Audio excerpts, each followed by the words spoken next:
Hello students.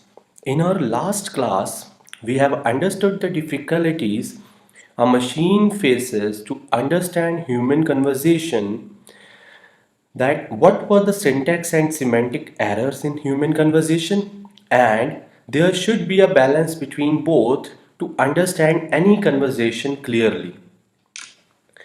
Right now, we are going to start with the topic of data processing. What is data processing and why we are going to do this? Let me understand it first of all that in this video, data processing will tell us how the NLP, that is natural language processing, will understand the human conversation or human language and what steps it follow. So let me start with the topic कि data processing में हम लोग ये समझेंगे कि computer हमारी बात को किस तरह से समझेगा और वो क्या क्या स्टेप्स को फॉलो करेगा हमारी बात को समझने के लिए. चलिए let's start with the concept. Human interact with each other very easily. For us the natural languages that we use are so convenient that we speak them easily and understand them well too. But for computers, our languages are very complex. As we have already gone through some of the complications in human language above, now it is time to see how natural language processing makes it possible for the machines to understand and speak in natural languages just like humans.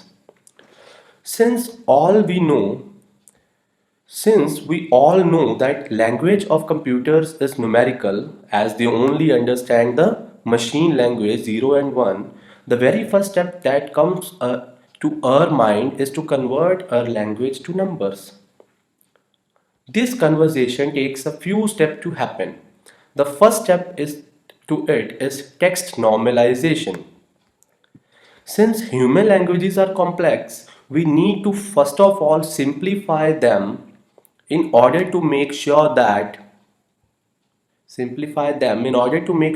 the understanding becomes possible, and text normalization helps in cleaning up the textual data in such a way that it comes down to a level where its complexity is lower than the actual data. Let us go through text normalization in detail. तो text normalisation में हम लोग ये समझेंगे कि जो human की complex conversation है उसको सिंपल कन्वर्जेशन में कॉम्प्लेक्सिटी रिमूव करके कैसे कंप्यूटर समझेगा. मतलब पहले स्टेप में हम लोग उसकी कॉम्प्लेक्सिटी को रिमूव करने की कोशिश कर रहे हैं और कैसे, आइए देखते हैं. टेक्स्ट नॉर्मलाइजेशन होता क्या है. In text normalization will undergo several steps to normalize the text to a lower level. Before we begin, we need to understand that in this section we'll be working on a collection of a written text. Means हम कोई एक word लिख के उसको, या मतलब एक दो लाइंस या तीन लाइंस लिख के उसको नॉर्मलाइज करने के लिए बात नहीं करेंगे. हम लोग बात करेंगे collection of written text. That is, we'll be working on the text from multiple documents, and the term used for whole textual data from all the documents together is known as corpus. इसको ज़रा ध्यान से समझ लीजिए क्योंकि इस word को मैं बहुत बार यूज़ करने वाला हूँ आगे. कॉर्पस का क्या मतलब है? That is corpus. कॉपस का मतलब है कि जब हम लोग बहुत सा डेटा ले रहे हैं अलग अलग डॉक्यूमेंट्स में से, मल्टीपल डॉक्यूमेंट्स में से, और उन सारे डॉक्यूमेंट्स का डेटा जब ऑल टुगेदर मैं बात करूंगा तो उसको मैं कॉपस बोलूंगा. Not only would we go through all the steps of text normalization, we would also work them out on a corpus. Let us take a look at these steps. चलिए पहला step देखते हैं, sentence segmentation. तो नाम से ही clear हो रहा है कि सेंटेंस को सेगमेंट कर देना. सेगमेंट वर्ड का मतलब होता है कि तोड़ देना. ठीक है, तो अब कैसे है? Under sentence segmentation the whole corpus is divided into sentences and each sentence is taken as a different data. So now the whole corpus get reduced to sentences. मतलब सबसे पहले तो हमारे पास बहुत बड़ा डॉक्यूमेंट होएगा, तो उस डॉक्यूमेंट को हम लोग सेंटेंसेस में रिड्यूस कर देंगे. मतलब उसको सेंटेंसेस में डिवाइड कर देंगे. सेंटेंसेस का मतलब फिर से देख लीजिए कि लाइन में कर देंगे. जहाँ पे फुल स्टॉप आता है, एक लाइन के शुरू होने से जहाँ तक फुल स्टॉप आता है उसको एक सेंटेंस बोल देते हैं. तो क्योंकि अब हम लोगों ने कोई एग्जाम्पल लेके समझना है, तो हम बहुत ज़्यादा टेक्स्ट नहीं, कोई 2-3 लाइन का टेक्स्ट लेते हैं, दैट इज़ 2-3 सेंटेंसेस का, और उसको रिड्यूस कर लेंगे। देखिए अब आगे ये आपके सामने है। In CBT, we learn to decipher the lies we are undermining ourselves with based on the bias embedded in the things we say. For example, I'm never going to make any friends is an example of all or nothing thinking, and we feel bad because we buy into this thought. अब ये CBT जो हम लोगों ने पहले NLP का concept पढ़ा था, that was cognitive behavioural therapy. तो उस थेरेपी में से उन्होंने ये बात ली है कि कई बार हम लोग झूठ बोल रहे होते हैं, और उस झूठ को सीबीटी कैसे पकड़ते हैं, मतलब साइकेट्रिस्ट उसको कैसे पकड़ते हैं कि हम बोल रहे हैं कि हमें तो किसी दोस्त की मैं कोई दोस्त नहीं बनाने वाला हूँ, I am never going to make any friends, और उसकी वजह से हम लोग बुरा भी फील करते हैं। तो मतलब या तो बुरा फील ना करो, तो या फिर ऐसी बात मत बोलो। मतलब this is all they are actually finding out the lies in psych CBT therapy में साइकेट्रिस्ट। लेकिन हम लोगों को इसमें अभी नहीं जाना है। We are just going to understand कि कंप्यूटर के सामने जब ये बात आती है तो वो उसको कैसे समझने की कोशिश करता है। तो पहला स्टेप था टेक्स्ट नॉर्मलाइजेशन। टेक्स्ट नॉर्मलाइजेशन के अंदर हम लोग स्टेप्स देखने वाले हैं। पहला स्टेप है सेंटेंस सेगमेंटेशन। तो ये बहुत बड़ा एक डॉक्यूमेंट है, इसको 2 सेंटेंसेस में डिवाइड कर लिया। पहला सेंटेंस पहली लाइन हो गई, और दूसरा सेंटेंस दूसरी लाइन हो गई। ओके, तो अब हम लोगों ने उसको सेंटेंस में डिवाइड कर लिया है। अब आ जाता है दूसरा स्टेप, दैट इज टोकेनाइजेशन। ठीक है, ये किसका सेकंड स्टेप है? ये टेक्स्ट नॉर्मलाइजेशन का सेकंड स्टेप है, टोकेनाइजेशन। तो after segmenting the sentences, each sentence is further divided into tokens. Token is a term used for any word or number or special character occurring in a sentence. Under tokenization, every word, number, and special character is considered separately, and each of them is now a separate token. अब देखिए ऊपर 2 sentences थे, अब उसको और गहराई से समझने के लिए हम लोगों ने एक सेंटेंस ले लिया, ये हमारा सेंटेंस है। अब इसको टोकेनाइजेशन कर रहे हैं। उन्होंने ऊपर बताया कि टोकन एक ऐसी टर्म है जिसको यूज़ किया जाता है किसी भी वर्ड के लिए, नंबर के लिए, स्पेशल कैरेक्टर के लिए, जो भी हमारे सेंटेंस में आ रहा है। जैसे कि इन सीबीटी, इन अलग टोकन है, सीबीटी अलग टोकन है, और कॉमा एक अलग टोकन है। तो इस तरह से देखिए हम लोगों ने सारे सेंटेंस को टोकन्स में डिवाइड कर लिया। नाउ थर्ड स्टेप अब दोबारा देखिए, टेक्स्ट नॉर्मलाइजेशन के अंदर हम लोगों ने पहला स्टेप किया सेंटेंस सेगमेंटेशन, दूसरा स्टेप किया टोकेनाइजेशन, एंड तीसरा स्टेप हम लोग करने जा रहे हैं removal stop words, special characters and number. In this step, the tokens which are not necessary are removed from the token list, which can be the possible words which we might not require. जो हमें चाहिए नहीं वो वाले words हम लोग remove कर देंगे। That I am sorry for the words नहीं, टोकन्स। ठीक है, ये आप लोगों को भी ध्यान रखना है कि हम लोग किसको रिमूव करने जा रहे हैं। थर्ड स्टेप में टोकन्स को रिमूव करने जा रहे हैं। अब उन्होंने क्या बोला कि क्या रिमूव करना है, वो अभी बताने जा रहे हैं। Stop words are the words which occur very frequently in the corpus. I hope कि आपको कॉपस का मतलब समझ में आ गया है। Stop words are the words which occur very frequently in the corpus but do not add any value to it. अब स्टॉप वर्ड्स कोई वैल्यू ऐड नहीं करते हैं, लेकिन हमारे डॉक्यूमेंट के अंदर, हमारे कॉपस के अंदर बड़ा फ्रिक्वेंटली अक्कर करते हैं। Humans use grammar to make their sentences meaningful for the other person to understand. But grammatical words do not add any essence to the information which is to be transmitted through the statement, hence they come under stop words. Some example of stop words are a, an, and, are, as, for, it, as, into, and, if. So these words occur the most in any given corpus but talk very less or nothing about the context or the meaning of it. Hence, to make it easier for the computer to focus on meaningful terms, these words are removed. Along with these words, a lot of times our corpus might have special characters or numbers. Now it depends on the type of corpus that we are working on whether we should keep them in it or not. Because वो बता रहा है, देखिए कि कहता कि अगर मान लीजिए कि हमें कोई ये जो हम स्टॉप वर्ड्स को रिमूव कर रहे हैं, कोई स्पेशल करेक्टर्स को रिमूव कर रहे हैं, कहते हैं डॉक्यूमेंट टू डॉक्यूमेंट भी इनकी ज़रूरत वेरी करेगी। अब आगे एग्जाम्पल देखिए, एग्जाम्पल से हमें सब कुछ समझ में आ जाएगा।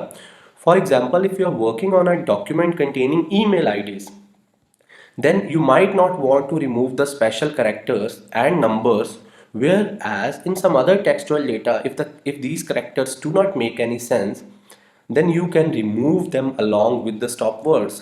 अगर ईमेल आईडी के अंदर जो स्पेशल करेक्टर है that is at the rate, आपको लगता है कि एट द रेट को रिमूव कर देना चाहिए? नो। लेकिन अगर वही एट द रेट अगर कहीं और आया है हमारे नॉर्मल डॉक्यूमेंट के अंदर, तो उसकी ज़्यादा वैल्यू अगर हम लोग नहीं काउंट करें तो उसको रिमूव किया जा सकता है। तो आई होप कि this is clear to you कि ये भी ध्यान रखना पड़ेगा कि हमारे document to document in special characters की जो नीड है वो वेरी करती है। तो चलिए, हम लोगों ने टेक्स्ट नॉर्मलाइजेशन में 3 स्टेप्स पढ़ लिए हैं। टेक्स्ट नॉर्मलाइजेशन का पहला स्टेप था सेंटेंस सेगमेंटेशन, मतलब कि सेंटेंस को, एक पूरे कॉपस को सेंटेंसेस में रिड्यूस कर लेना। फिर आया टोकेनाइजेशन, एक पर्टिकुलर सेंटेंस को लेके टोकन बना दिए। और तीसरा remove stop words, special characters and numbers. मैंने कई बार देखा है कि जब हम लोग एक बहुत बड़ा टॉपिक कर रहे होते हैं तो हम लोग मेन टॉपिक को भूल जाते हैं, एक्चुअली हम लोग कर क्या रहे हैं। तो मैं यहाँ पे फिर से आपको रिमाइंड करवा देता हूँ कि हम ये क्या कर रहे हैं। ये सारे स्टेप से हम लोग हमारी जो ह्यूमन कन्वर्जेशन है उसको कंप्यूटर कैसे समझता है वो कर रहे हैं। कि सबसे पहले वो टेक्स्ट नॉर्मलाइजेशन करता है, उसके बाद, क्योंकि अल्टीमेटली तो उसने क्या करना है, लास्ट तो गोल उसका ये है कि ह्यूमन लैंग्वेज मशीन लैंग्वेज में कन्वर्ट हो जाए, ताकि दैट इज 0 1 में कन्वर्ट हो जाए, ताकि वो उसको समझ पाए। लेकिन उससे पहले भी उसको कुछ स्टेप्स करने पड़ते हैं, उसमें वो स्टेप है टेक्स्ट नॉर्मलाइजेशन। तो अब उसका टेक्स्ट नॉर्मलाइजेशन का 4th स्टेप हम लोग करने जा रहे हैं कि अब हम लोगों ने स्पेशल करेक्टर्स को रिमूव कर दिया है 3rd स्टेप में। अब 4th स्टेप है converting text to a common case. अब देखिए, after the stop words removal we convert the whole text into a similar case, preferably lower case. This ensures that the case sensitivity of the machine does not consider the same words as different just because of different cases.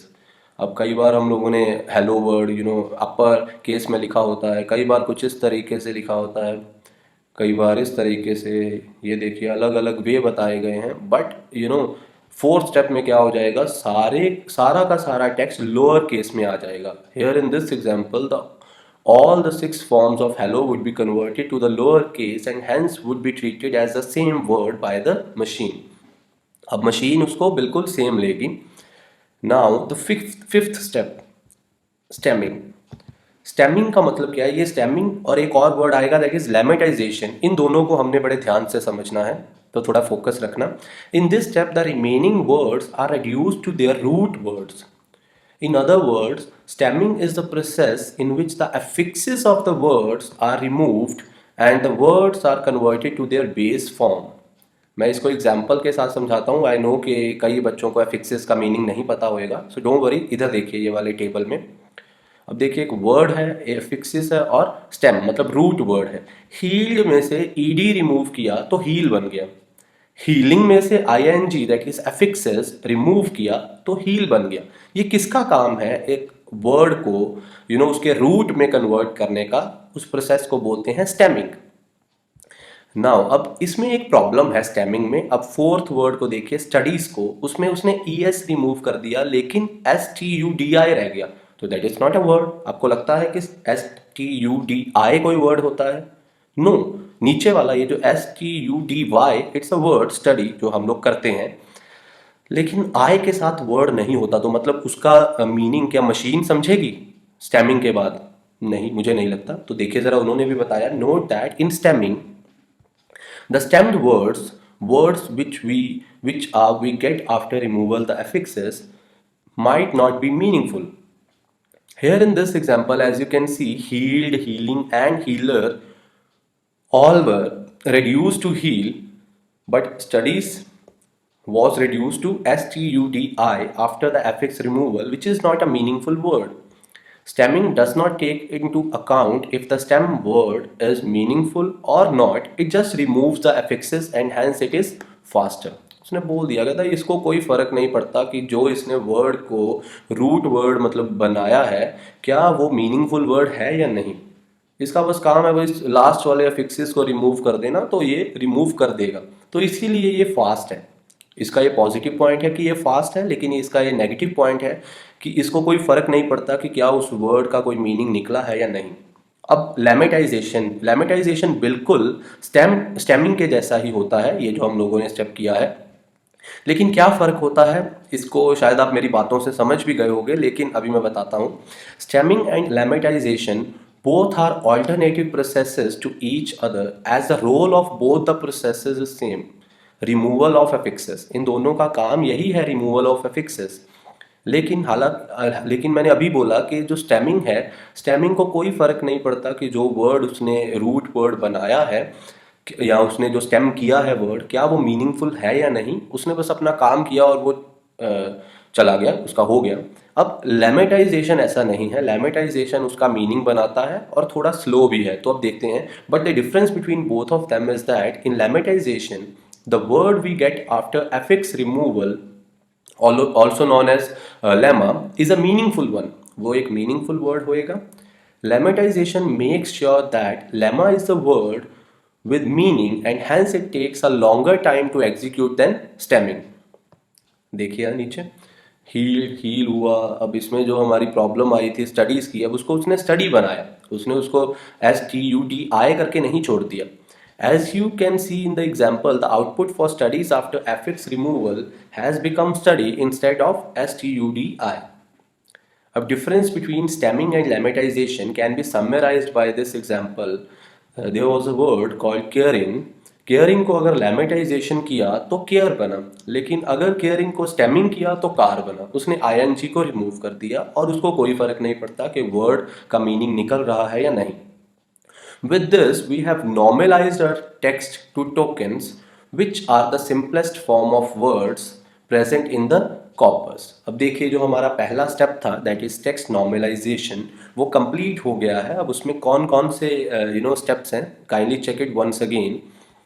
अब उसमें देखिए ये था हमारा text normalisation. Yes, इसमें पहला step हम लोगों ने किया कि एक बहुत बड़े कॉपस में से, कॉपस मींस मल्टीपल डॉक्यूमेंट्स में से, हम लोगों ने सबसे पहले उसको सेंटेंस सेगमेंटेशन किया, मतलब उसको सेंटेंसेस में रिड्यूस कर लिया, फिर उसको टोकन्स में रिमूव कर लिया, फिर उसमें से stop words, special characters, numbers remove कर दिए।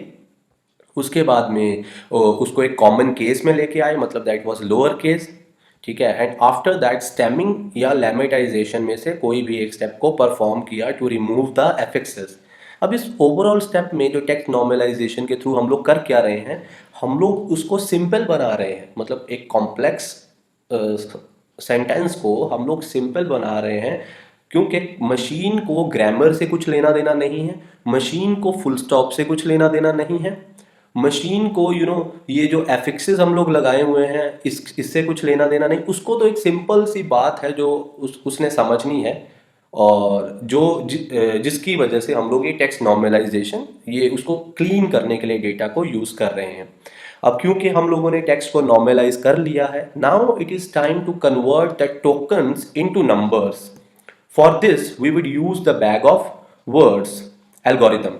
अब क्या है, मैं इस बैग ऑफ वर्ड एल्गोरिथम को अगली वीडियो में कवर करता हूँ, क्योंकि ये वीडियो ज़्यादा लंबी हो जाएगी और फिर एक लेक्चर में पूरी नहीं आ पाएगी, मेरे को ऐसा लगता है। तो इट्स बेटर इसको इतना ही 22-23 मिनट्स का रहने देते हैं। Okay, see you in my next video and take care, stay tuned, bye bye.